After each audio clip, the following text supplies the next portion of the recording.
ਤੇ ਮੈਂ ਅਰਜ਼ ਕਰ ਰਿਹਾ ਸੀ ਕਿ ਸ਼ਾਇਰ ਨੇ, ਨਕਾਦ ਨੇ, ਮੁਹੱਕਕ ਨੇ, ਪੁਰਾਣੀਆਂ ਤਹਿਰੀਰਾਂ ਨੂੰ ਪੜ੍ਹਨ ਵਾਲੇ ਨੇ ਤੇ ਇਹਦੇ ਇਲਾਵਾ ਇਹਨਾਂ ਨੇ ਤਰਜਮੇ ਵੀ ਕੀਤੇ ਨੇ ਕਈ ਕਿਤਾਬਾਂ ਦੇ। ਤੇ ਸ਼ਹਿਰੁਲ ਬਿਆਨ ਦੇ ਇੱਕ ਨਾਦਰ ਤੇ ਮੁਸੰਨਫ ਦੇ ਜ਼ਮਾਨੇ ਦੇ ਕਲਮੀ ਨੁਸਖੇ ਦੀ ਤਦਵੀਰ ਇਹਨਾਂ ਕੀਤੀ ਹੈ। ਇਸੇ ਤਰ੍ਹਾਂ ਕਈ ਫਾਰਸੀ ਤੋਂ ਉਰਦੂ ਤਰਜਮੇ ਕੀਤੇ ਤੇ ਮਾਸ਼ਾਅੱਲਾ ਬੜੇ ਕਾਬਲ ਬੰਦੇ ਨੇ। ਤੇ ਇਹਨਾਂ ਦਾ ਤਾਰਫ ਤੇ ਬੜਾ ਲੰਬਾ ਹੈ, ਪਰ ਇਹ ਹੈਗਾ ਕਿ ਤਹਿਕੀਕ ਔਰ ਤਨਕੀਦ ਤੇ ਸ਼ਾਇਰ ਸਭ ਤੋਂ ਵੱਡਾ ਤਾਰਫ ਹੀ ਸ਼ਾਇਰ ਹੁੰਦਾ ਹੈ। ਤੇ ਬਾਕੀ ਦੀ ਫਿਰ ਸਾਰੀਆਂ ਗੱਲਾਂ ਨਾਲ ਨਾਲ ਟੁਰਦੀਆਂ ਨੇ। ਹੁਣ ਅਸੀਂ ਇਹਨਾਂ ਨੂੰ ਕਹਿੰਦੇ ਆ ਕਿ ਕੋਈ ਰਜ਼ਾ ਸ਼ਾਹ ਸਾਹਿਬ ਦੇ ਬਾਰੇ 'ਚ ਗੱਲਬਾਤ ਕਰੇ ਸਾਡੇ ਨਾਲ। बिस्मिल्लाह जी। शुक्रिया सर। वेलकम जी।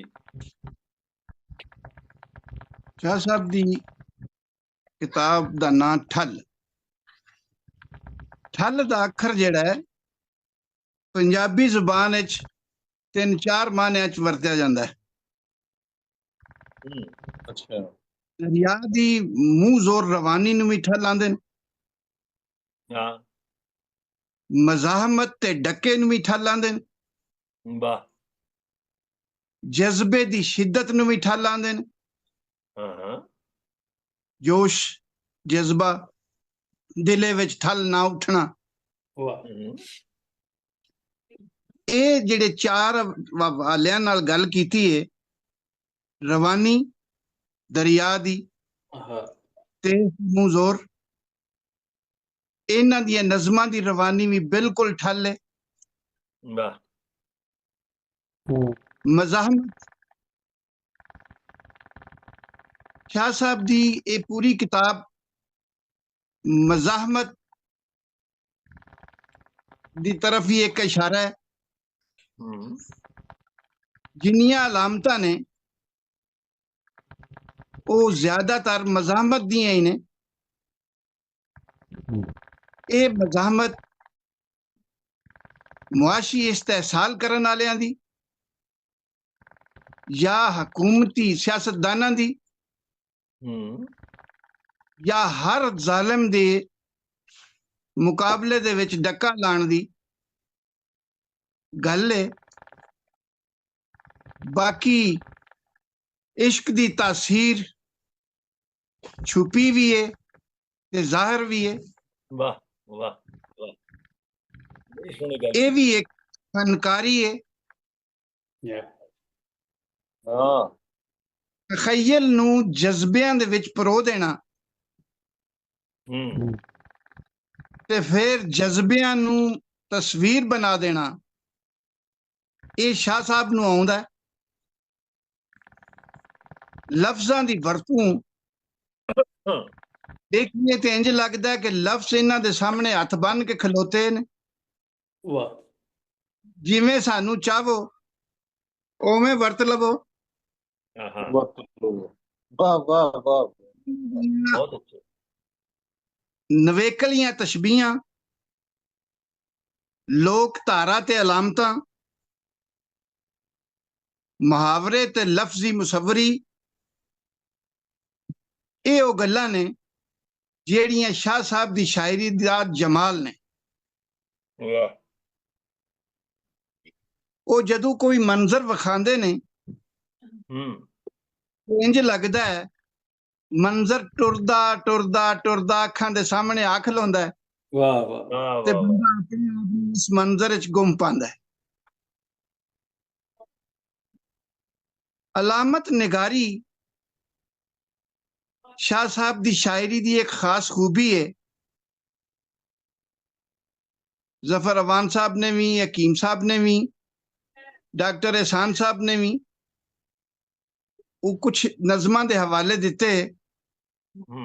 हुण टाइटैनिक है, ये जहाज दा नाम नहीं। वाह वाह वाह। बहुत खूब बहुत खूब। निजाम। वाह। ये साडे मुल्क दा नाम है, साडे वसेब दा नाम है। हाय हाय हाय। ये साडी तहजीब दा नाम है। ये टाइटैनिक एक अलामत है। तहजीब जेड़ी साडी विगड़दी जा रही है, वतन दे हालात जेड़े विगड़दे जा रहे ने, ये उदी तरफ इशारा है। ਹੂੰ ਟੈਟਾਨਿਕ ਡੁੱਬ ਰਿਹਾ ਹੈ ਲੋਕੋ। ਹਾਏ ਹਾਏ। ਮਤਲਬ ਸਾਡੀ ਤਹਿਜ਼ੀਬ, ਸਾਡਾ ਵਤਨ, ਸਾਡਾ ਸਮਾਜ, ਹੋਰ ਵੀ ਸਾਡੀ ਰਹਿਤਲ ਦੀਆਂ ਗੱਲਾਂ।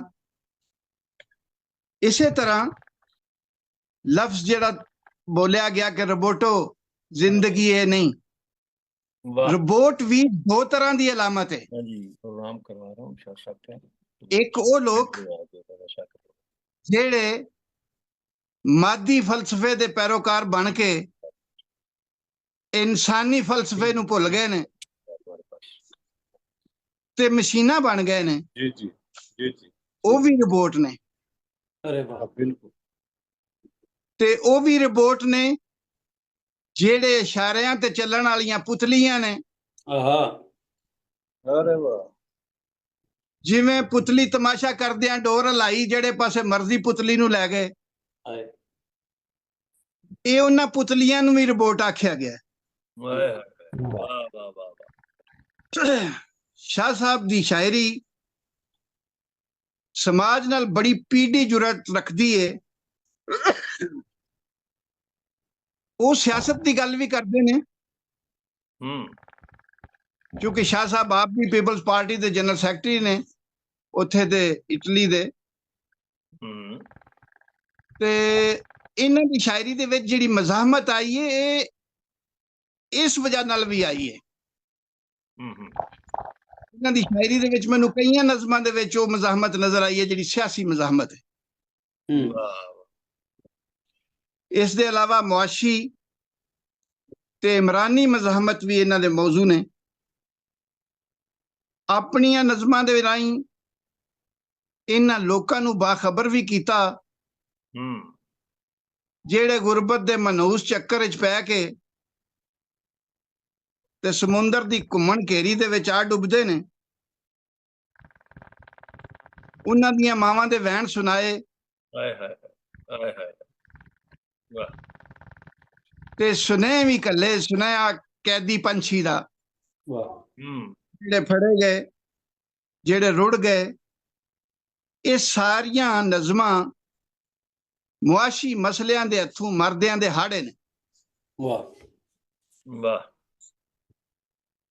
ਸ਼ਾਹ ਸਾਹਿਬ ਹੋਰੀ ਆਪ ਵੀ ਪਰਦੇਸ ਰਹਿੰਦੇ ਨੇ ਤੇ ਉਹਨਾਂ ਨੂੰ ਪਤਾ ਕਿ ਪਰਦੇਸ ਦੇ ਦੁੱਖ ਕੀ ਹੁੰਦੇ ਨੇ। ਜਿਹੜਾ ਵਤਨ ਤੇ ਬੈਠਾ ਹੈ ਨਾ, ਉਹ ਸਿਰਫ ਸੁਣਦਾ ਹੈ। ਉਹ ਸੁਣਿਆ ਕਿਸੇ ਦੇ ਦੁੱਖ ਦੀ ਸ਼ਿੱਦਤ ਮਹਿਸੂਸ ਨਹੀਂ ਹੁੰਦੀ ਜਿੰਨਾ ਚਿਰ ਕਿ ਆਪਣੀ ਵਰਤੋਂ ਵਿੱਚ ਨਾ ਆਵੇ। ਬਿਲਕੁਲ ਬਿਲਕੁਲ। ਜਿਹੜੇ ਟੁਰ ਗਏ ਇੱਥੋਂ ਵਤਨ ਤੋਂ ਪਰਦੇਸ ਕਮਾਈਆਂ ਕਰਨ ਵਾਸਤੇ, ਉਹਨਾਂ ਦੀਆਂ ਮਾਵਾਂ ਦਿਹਾੜੇ, ਉਹਨਾਂ ਦੀਆਂ ਦੁਆਵਾਂ, ਉਹ ਖਿੱਚਾਂ ਜਿਹੜੀਆਂ ਪਿੱਛੇ ਜਵਾਨ ਬੀਬੀਆਂ ਛੱਡ ਕੇ ਨਵੇਂ ਵਿਆਹ ਕਰਾ ਕੇ ਚੰਦ ਦਿਨ ਇੱਥੇ ਗੁਜ਼ਾਰ ਕੇ ਟੁਰ ਜਾਂਦੇ ਨੇ, ਇਹ ਸਾਰੇ ਵਿਛੋੜੇ ਦੀ ਹੂਕ ਜਿਹੜੀ ਏ, ਇਹ ਲਫ਼ਜ਼ਾਂ 'ਚ ਪਰੋਈ ਨਹੀਂ ਜਾ ਸਕਦੀ।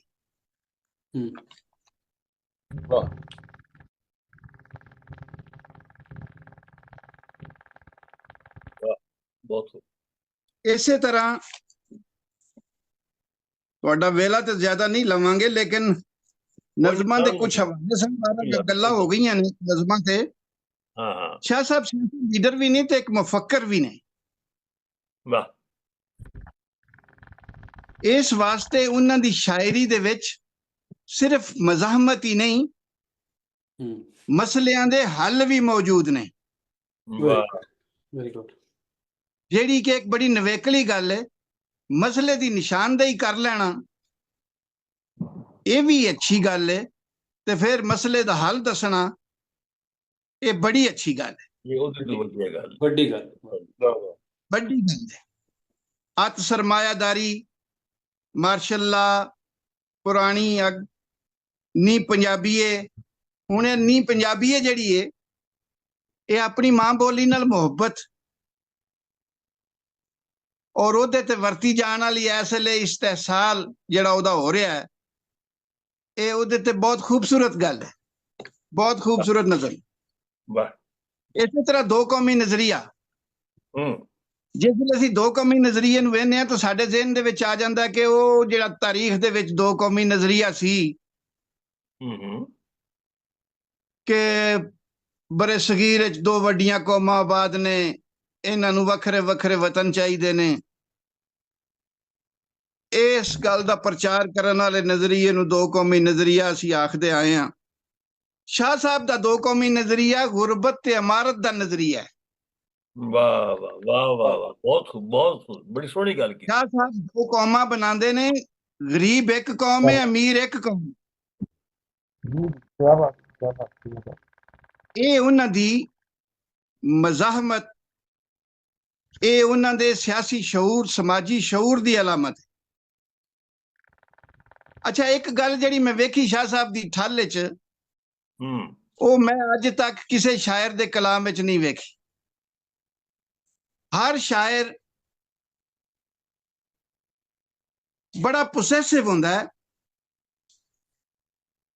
ਉਹ ਮਹਿਬੂਬ ਨੂੰ ਇਹ ਨਹੀਂ ਆਂਦਾ ਕਿ ਤੂੰ ਹੁਣ ਇਸ ਤਰ੍ਹਾਂ ਮਤਲਬ ਕਰੀ, ਮੇਰੇ ਬਾਅਦ ਇੰਜ ਜੀ ਲਈ, ਬਹਾਰਾਂ ਆਉਣ ਤੇ ਉਹਨਾਂ ਨੂੰ ਇੰਜ ਗੁਜ਼ਾਰ ਲਈ, ਤੂੰ ਇੰਜੋਏ ਕਰੀ ਬਹਾਰਾਂ ਨੂੰ। ਉਹਨਾਂ ਦਾ ਨਵੇਕਲਾ ਇਸ਼ਕ ਹੈ। ਉਹਨਾਂ ਦੀਆਂ ਸਾਰੀਆਂ ਨਜ਼ਮਾਂ ਜਿਹੜੀਆਂ ਨੇ ਉਹਨਾਂ ਦੀਆਂ ਮਹਿਬੂਬਾਂ ਦੇ ਜਿਹੜੇ ਨਾਂ ਨੇ, ਮੁਮਤਾਜ਼ ਮਹਿਲ, ਰਾਜਕੁਮਾਰੀ, ਮਹਾਰਾਣੀ ਤੇ ਸ਼ਹਿਜ਼ਾਦੀ। ਅੱਛਾ, ਉਹ ਨਾਂ ਤੂੰ ਜੀਰੋ ਭਾਗੋ ਫਤੋ ਨਹੀਂ, ਤੂੰ ਨੂਰਪੁਰ ਫਤੋ ਨਹੀਂ, ਤੂੰ ਜਾਨ ਸ਼ਾਇਰੀ ਦੀ ਕਿਤੇ ਰਾਜਕੁਮਾਰੀ ਹੋਣੀ ਹੈ, ਕਿਤੇ ਜਾਨ ਪਿਆਰੀ ਹੋਣੀ ਹੈ। ਇਹ ਜਜ਼ਬੇ ਸਾਰਿਆਂ ਲੋਕਾਂ ਦੇ ਵਿੱਚ ਮੌਜੂਦ ਨੇ ਕਿ ਹਰ ਬੰਦਾ ਆਪਣੇ ਮਹਿਬੂਬ ਦੀ ਤਾਰੀਫ ਕਰਦਾ ਹੈ, ਆਪਣੀਆਂ ਖੁਸ਼ੀਆਂ ਵਾਸਤੇ ਮਹਿਬੂਬ ਦੀਆਂ ਖੁਸ਼ੀਆਂ ਤੇ ਆਪਣੀਆਂ ਖੁਸ਼ੀਆਂ ਨੂੰ ਕੁਰਬਾਨ ਕਰਦਾ ਹੈ। ਲੇਕਿਨ ਇੱਕ ਗੱਲ ਦੇਖੀਏ, ਮੇਰੇ ਬਾਦੂ ਜਾਨਾ ਰੋਣਾ ਨਹੀਂ। ਵਾਹ ਵਾਹ, ਬਹੁਤ ਅੱਛੇ, ਬਹੁਤ ਖੂਬ। ਉਸ ਨਜ਼ਮ ਨੂੰ ਜ਼ਰਾ ਵੇਖੋ ਤੇ ਨਵੇਕਲਾ ਮਹਿਬੂਬ ਦਿਸਦਾ ਹੈ। ਉਹ ਇਹਦੀਆਂ ਲੰਮੀਆਂ ਰਾਤਾਂ ਨੂੰ ਕੱਲੀ ਤੂੰ ਕਿੰਜ ਲੰਘਾਵੇਂਗੀ, ਸਾਵਣ ਦੀਆਂ ਮੱਧ ਬਰਸਾਤਾਂ ਨੂੰ ਕੱਲਿਆਂ ਤੂੰ ਕਿੰਜ ਟਪਾਵੇਂਗੀ। ਚਾਹਤਾਂ ਵਾਲਾ ਲੱਭ ਲੈਣਾ। ਅੱਛਾ, ਇਹ ਇੱਕ ਨਵਾਂ ਜਜ਼ਬਾ ਹੈ ਕਿ ਇਨਸਾਨ ਤੇ ਫਾਨੀ ਹੈ। ਜਿਹੜਾ ਇਨਸਾਨ ਇਸ ਦੁਨੀਆ ਤੋਂ ਟੁਰ ਜਾਂਦਾ ਹੈ, ਉਹਨੂੰ ਪਿਛਲੇ ਦੀ ਖੁਸ਼ੀ ਦੀ ਫਿਕਰ ਹੈ। ਕਿ ਮੈਂ ਵੀ ਟੁਰ ਗਿਆ ਤੇ ਨਾ ਕਰੀ ਕਿ ਮੇਰੇ ਸੋਗ ਵਿੱਚ ਆਪਣੀ ਜ਼ਿੰਦਗੀ ਨੂੰ ਬਰਬਾਦ ਕਰ ਦੇਵੇਂ। ਇਸ ਦਿਲ ਦਾ ਬੂਹਾ ਢੋਣਾ ਨਹੀਂ। ਇਹ ਬੜੀ ਮੁਸ਼ਕਿਲ ਗੱਲ, ਮੈਂ ਐਡੀ ਜੁਰਤ ਕਿਸੇ ਸ਼ਾਇਰ ਚ ਨਹੀਂ ਵੇਖੀ, ਕਿਸੇ ਆਸ਼ਿਕ ਚ ਨਹੀਂ ਵੇਖੀ ਕਿ ਜਾਂਦਿਆਂ ਮੇਰੇ ਬਾਦੂ ਜਾਣਾ ਰੋਣਾ ਨਹੀਂ, ਮੇਰੇ ਬਾਅਦ ਵੀ ਚੰਬਾ ਖਿੜਨਾ ਹੈ। ਹਾਏ ਹਾਏ ਹਾਏ ਹਾਏ, ਵਾਹ ਵਾਹ ਵਾਹ, ਬਹੁਤ ਖੂਬ, ਬਹੁਤ ਖੂਬ। ਮੇਰੇ ਬਾਅਦ ਵੀ ਕੋਇਲ ਗਾਉਣਾ ਹੈ। ਵਾਹ।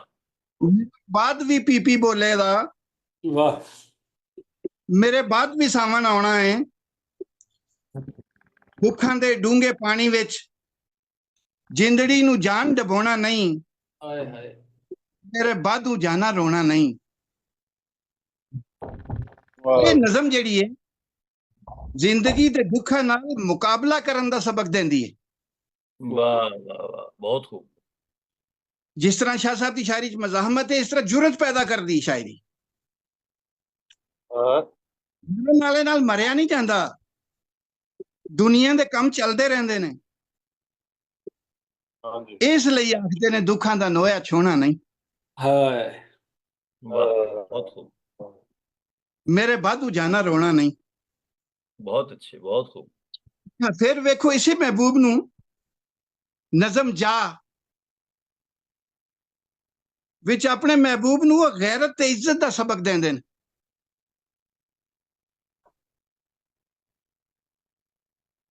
ਤੇ ਮਾਪਿਆਂ ਦੀ ਲੱਜ ਰੱਖਣ ਦੀ ਨਸੀਹਤ ਕਰਦੇ ਨੇ। ਇਹ ਵੀ ਇੱਕ ਨਵੀਂ ਗੱਲ।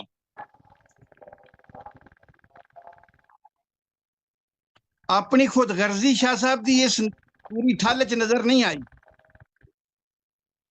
ਇਹ ਜਿਹੜੀਆਂ ਦੋਵੇਂ ਨਜ਼ਮਾਂ ਨੇ ਇਹਨਾਂ ਨੂੰ ਸਾਹਮਣੇ ਰੱਖੀਏ ਤੇ ਸ਼ਾਹ ਸਾਹਿਬ ਦੀ ਸ਼ਾਇਰੀ ਦੇ ਵਿੱਚ ਇਸਾਰ ਤੇ ਕੁਰਬਾਨੀ ਦਾ ਜਜ਼ਬਾ ਕੁੱਟ-ਕੁੱਟ ਕੇ ਭਰਿਆ ਹੈ।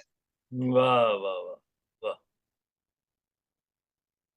ਸ਼ਾਹ ਸਾਹਿਬ ਦੀ ਸ਼ਾਇਰੀ ਦੇ ਵਿੱਚ ਮਾਜ਼ੀ ਪ੍ਰਸਤੀ ਵੀ ਹੈ। ਨਿੱਕਿਆਂ ਹੁੰਦਿਆਂ ਦੀਆਂ ਗੱਲਾਂ। ਮੈਨੂੰ ਸ਼ਾਹ ਸਾਹਿਬ ਦੀ ਸ਼ਾਇਰੀ ਵਿੱਚ 3 ਪੰਜਾਬ ਨਜ਼ਰ ਆਏ ਨੇ। ਵਾਹ ਵਾਹ। ਇੱਕ ਜਿਹੜਾ ਪੰਜਾਬ ਅਸੀਂ ਆਪਣੇ ਦਾਦਿਆਂ ਕੋਲੋਂ ਸੁਣਿਆ ਸੀ, ਆਪਣੇ ਮਾਪਿਆਂ ਕੋਲੋਂ ਸੁਣਿਆ ਸੀ, ਉਸ ਪੰਜਾਬ ਦੀ ਰਹਿਤਲ ਮੈਨੂੰ ਇਸ ਠੱਲ 'ਚ ਨਜ਼ਰ ਆਈ ਹੈ। ਵਾਹ ਵਾਹ ਵਾਹ। ਦੂਸਰਾ ਜਿਹੜਾ ਜਾ ਰਿਹਾ ਜ਼ਮਾਨਾ ਹੈ, ਇਹਦੀਆਂ ਝਲਕੀਆਂ ਉਹ ਵੀ ਦਿਸਦੀਆਂ ਨੇ।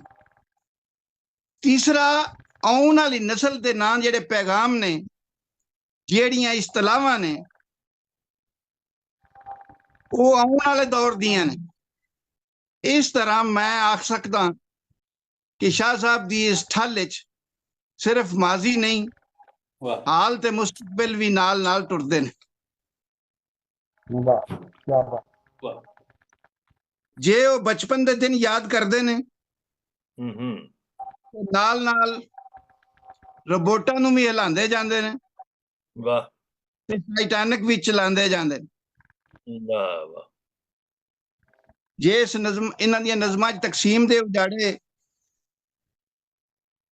ਤੇ ਦੁੱਖ ਤੇ ਹਾੜੇ ਨੇ, ਤੇ ਆਉਣ ਵਾਲੀਆਂ ਜਿਹੜੀਆਂ ਸਾਡੇ ਵਾਸਤੇ ਖੁਸ਼ੀਆਂ ਦੀਆਂ ਖਬਰਾਂ ਨੇ, ਉਹ ਵੀ ਨੇ, ਜਜ਼ਬੇ ਵੀ ਨੇ, ਤੇ ਜਮਾਲੀਆਤ ਨਾਲ ਭਰੀ ਕਿਤਾਬ ਹੈ। ਇਸ ਕਿਤਾਬ ਨੂੰ ਸਿਰਫ ਅਸੀਂ ਇਹ ਨਹੀਂ ਆਖ ਸਕਦੇ ਕਿ ਇਹ ਸਿਰਫ ਮਾਜ਼ੀ ਦੇ ਕਿੱਸੇ ਨੇ। ਸ਼ਾਹ ਸਾਹਿਬ ਦੇ ਕਲਾਮ ਵਿੱਚ ਪੰਜਾਬ ਦੀਆਂ ਇਹ ਜਿਹੜੇ ਰਹਿਤਲ ਦੀਆਂ 2 ਤਸਵੀਰਾਂ ਤੁਹਾਨੂੰ ਦੱਸੀਆਂ ਨੇ, ਇੱਕ ਮਾਜ਼ੀ ਦਾ ਵਸੇਬ ਤੇ ਇੱਕ ਜਿਹੜਾ ਹੁਣ ਦਾ, ਇਹਦੇ ਨਾਲ ਨਾਲ ਗਲੋਬਲ ਵਿਲੇਜ ਦਾ ਤਸਵਰ ਜਿਹੜਾ ਹੈ ਉਹ ਵੀ ਇਸ ਕਿਤਾਬ ਵਿੱਚ ਮਿਲਿਆ। ਇਹ ਸਿਰਫ ਕਿਤਾਬ ਸਾਨੂੰ ਪੰਜਾਬ ਦੀ ਰਹਿਤਲ ਦੇ ਬਾਰੇ ਹੀ ਨਹੀਂ ਦੱਸਦੀ, ਇਹ ਸਾਨੂੰ ਬਾਹਰ ਦੇ ਮੁਲਕਾਂ ਦੇ ਮਸਾਇਲ ਵੀ ਦੱਸਦੀ ਹੈ, ਜਿਹੜੇ ਸਾਡੇ ਲੋਕੀ ਉੱਥੇ ਵੇਖਦੇ ਨੇ, ਝੱਲਦੇ ਨੇ। ਇਸੇ ਤਰ੍ਹਾਂ ਗੁਜਰਾਤ ਦੇ ਮਖਸੂਸ ਅੱਖਰ ਵੀ ਪਹਿਲੀ ਵਾਰੀ ਮੈਂ ਇਸ ਕਿਤਾਬ ਵਿੱਚ ਵੇਖੇ, ਨਹੀਂ ਤਾਂ ਮੈਂ ਪੀਰ ਫਜ਼ਲ ਸ਼ਾਹ ਨੂੰ ਪੜ੍ਹਿਆ, ਮੈਂ ਬਾਕੀ ਵੀ ਜਿਹੜੇ ਸ਼ਾਇਰ ਨੇ, ਦਾਇਮ ਇਕਬਾਲ ਦਾਇਮ ਨੂੰ ਵੇਖਿਆ, ਬਲਕਿ ਗੁਜਰਾਤ ਦੇ ਅਕਸਰ ਸ਼ਾਇਰ ਜਿਹੜੇ ਨੇ, ਅਨਵਰ ਮਸੂਦ ਵਗੈਰਾ, ਇਹ ਸਾਰੇ ਵੇਖੇ। ਇਹ ਜਿਹੜੇ ਗੁਜਰਾਤ ਦੇ ਖਾਸ ਅੱਖਰ ਨੇ ਨਾ, 3 ਮਿਨ, ਇਹ ਸ਼ਾਹ ਸਾਹਿਬ ਦੀ ਸ਼ਾਇਰੀ ਦੇ ਵਿੱਚ ਵੇਖ ਕੇ ਤੇ ਇੰਜ ਲੱਗਦਾ ਹੈ ਕਿ ਸ਼ਾਹ ਸਾਹਿਬ ਕੋਈ ਵਖਾਲੇ ਦੀ ਜ਼ੁਬਾਨ ਨਹੀਂ ਵਰਤਦੇ, ਅਵਾਮੀ ਜ਼ੁਬਾਨ ਵਰਤਦੇ ਨੇ। ਇਸ ਵਾਸਤੇ ਅਸੀਂ ਆਖ ਸਕਨੇ ਹਾਂ ਕਿ ਸ਼ਾਹ ਸਾਹਿਬ ਅੱਜ ਦੇ ਅਵਾਮੀ ਸ਼ਾਇਰ ਨੇ। ਔਰ ਜਿਸ ਤਰ੍ਹਾਂ ਲੋਕਾਂ ਦੂਜਿਆਂ ਨੇ ਗੱਲ ਕੀਤੀ ਕਿ ਜੀ ਕਿਸੇ ਨੇ ਆਖਿਆ ਹਬੀਬ ਜਾਲਬ ਨਾਲ ਰਲਦਾ ਹੈ ਜੀ ਇਹ ਤਸਵਰ, ਜਾਂ ਕਿਸੇ ਨੇ ਆਖਿਆ ਕਿ ਜੀ ਸ਼ਾਇਰ ਲੁਧਿਆਣਵੀ, ਅਵਾਮੀ ਜਜ਼ਬਿਆਂ ਨਾਲ ਵੇਖੀਏ ਤੇ ਇਹਨਾਂ ਦੀ ਗੱਲ ਜਿਹੜੀ ਹੈ ਨਜ਼ੀਰ ਅਕਬਰ ਆਬਾਦੀ ਨਾਲ ਵੀ ਰਲਦੀ ਹੈ, ਪੀਰ ਫਜ਼ਲ ਸ਼ਾਹ ਨਾਲ ਵੀ ਰਲਦੀ ਹੈ। ਬਹਰਹਾਲ ਮੈਂ ਆਪਣਾ ਵੇਲਾ ਕਾਫੀ ਜ਼ਿਆਦਾ ਲੈ ਲਿਆ ਹੈ। ਇਹਨਾਂ ਲਫ਼ਜ਼ਾਂ ਦੇ ਨਾਲ ਹੀ ਸ਼ਾਹ ਸਾਹਿਬ ਨੂੰ ਮੁਬਾਰਕਬਾਦ। ਸ਼ਫੀਕ ਮੁਰਾਦ ਸਾਹਿਬ ਕਿ ਤੁਸੀਂ ਬੋਲਣ ਦਾ ਮੌਕਾ ਦਿੱਤਾ। ਬਹੁਤ ਸ਼ੁਕਰੀਆ ਜਨਾਬ, ਬੜੀ ਮਿਹਰਬਾਨੀ। ਤੁਸੀਂ ਤਸ਼ਰੀਫ ਲਿਆ ਸਾਡੇ ਪ੍ਰੋਗਰਾਮ ਤੇ ਪ੍ਰੋਗਰਾਮ ਨੂੰ ਵੀ ਮਤਲਬ ਰੌਣਕ ਬਖਸ਼ੀ। ਤੇ ਸ਼ਾਹ ਸਾਹਿਬ ਸਾਡੇ ਸਾਰਿਆਂ ਦੇ ਬੜੇ ਮੁਹੱਬਤ ਕਰਨ ਵਾਲੇ ਦੋਸਤ ਨੇ, ਤੇ ਇਹਨਾਂ ਦੀ ਕਿਤਾਬ, ਇਹਨਾਂ ਦੀ ਸ਼ਾਇਰੀ ਤੇ ਬੜੀ ਸੋਹਣੀ ਗੁਫ਼ਤਗੂ ਤੁਸੀਂ ਕੀਤੀ, ਬੜਾ ਚੰਗਾ ਲੱਗਾ।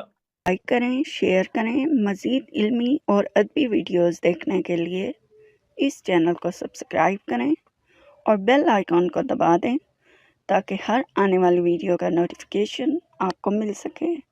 अपना बहुत सारा ख्याल रखिए। अल्लाह हाफिज़।